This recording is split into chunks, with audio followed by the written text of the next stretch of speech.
با سلام بر ایرانیان عزیز، فارسی زبانان این گیتی پهناور، ضمن تبریک شب یلدای 1403 هجری شمسی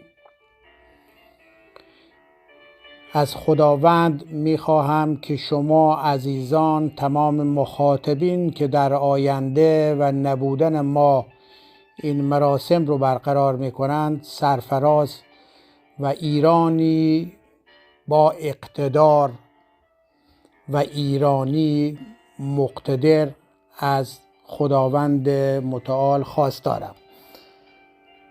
عزیزان، شعر شب یلدا سروده احد کرمانی، البته من کوچیک شما، احدرضا حمیدی، تخلص احد کرمانی، با خوانش این شعر در خدمت شما هستیم و بعد از اون یک اشاره کوتاهی با توجه به این فرصت کم به تاریخچه شب یلدا داریم که یلدا کلمه است متعلق به زبان سریانی و معنی لغوی اون تولد یا زایش هست. البته مهرپرستان شب یلدا رو تولد میترا، همون ایزد مهر میدونستند و خیلی ها معتقد هستند که این نماد حلقه و نماد اون هم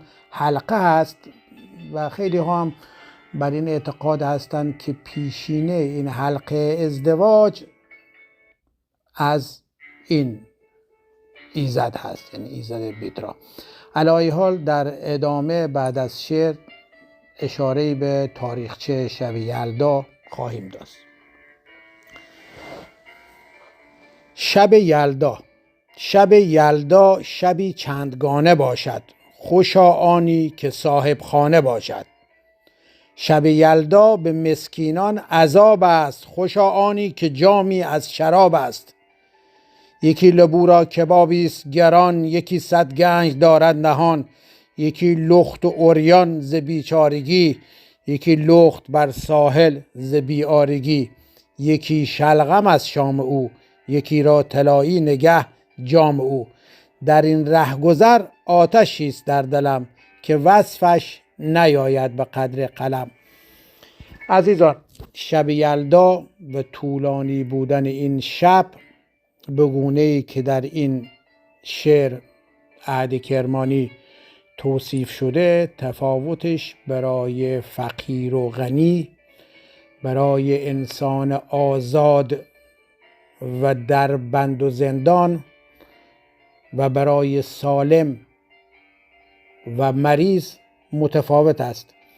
پس ما ایرانیان وظیفه داریم که با خرد جمعی به تمام گرفتارها و مشکلات یکدیگر توجه داشته باشیم.